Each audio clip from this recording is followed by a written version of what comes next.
राजमाता जिजाऊ या माऊलीच्या पुन्हा स्त्रीला शिक्षणाचा आधार मिळाला, अशा सावित्रीबाई फुले मैं मेरी जासी नाही दूंगी असं या सर्व इंग्रजांना ठोकून सांगणाऱ्या राणी लक्ष्मीबाई स्त्रीच्या शिक्षणासाठी, स्त्रीच्या हक्कासाठी आणि स्त्रीच्या समानतेसाठी अशा प्रत्येक माऊलीने लढा दिला आणि या प्रत्येक माऊलीने आणि रणरागिणीला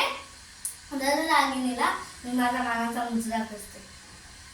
आहो आहो झोपेचे सोंग घेणाऱ्यांना उठवायचे कसे आणि बहिरेपणाचे डोंग घेणाऱ्यांना सुनवायचे कसे.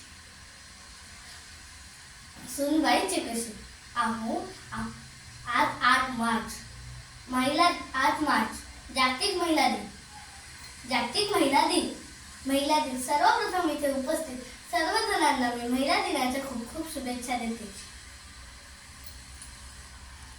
ती आई आहे, ती ताई आहे, ती मुलगी आहे, ती बहीण आहे, ती आजी आहे, ती नात आहे, ती सासू आहे, ती सून आहे, पण या सर्वांच्या आधी ती एक स्त्री आहे.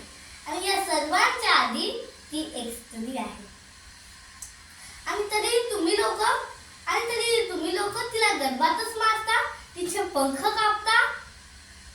हे कितपत योग्य आहे? नेहमी लक्षात ठेवा, फूल नहीं रहेंगे इस धरती पर तो फल कहाँ से आएंगे. फूल नहीं रहेंगे इस धरती पर तो फल कहाँ से आएंगे. अंश काट कर इस दुनिया में वंश कहाँ से लाओगे.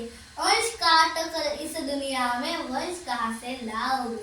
स्त्री ही आपल्या घराचा काना पाया आणि करणा असते. स्त्रीमुळे कुटुंब असतं आणि कुटुंबामुळे समाज असतो. अहो मागच्या काळी स्त्रियांना उंबरठा ओलांडण्याची सुद्धा पद्धत नव्हती. स्त्रीने कसं आपलं चूल आणि आपलं मूल एवढंच.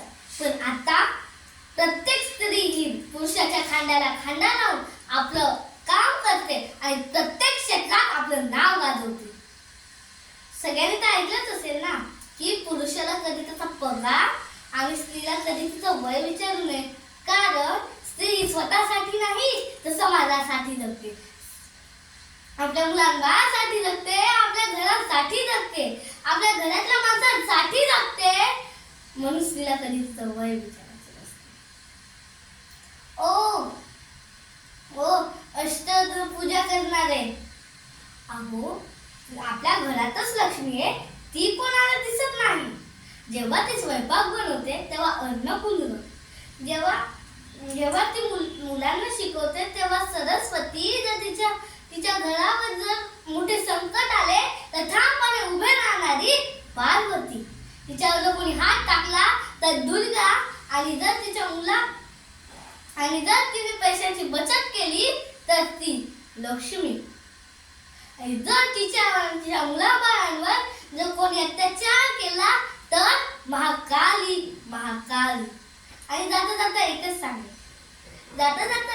सांगेल, स्त्री म्हणजे कोण. स्त्री सुद्धा एक मनुष्यच आहे, तिलाही तिचं आयुष्य आहे.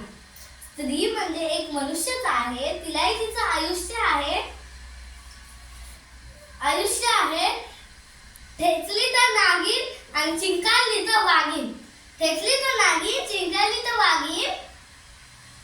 तानाबाळाची नीज असते, कडकडणारी वीज असते. तानाबाळाची नीज असते, कडकडणारी वीज असते, आणि तिच्या गर्भातच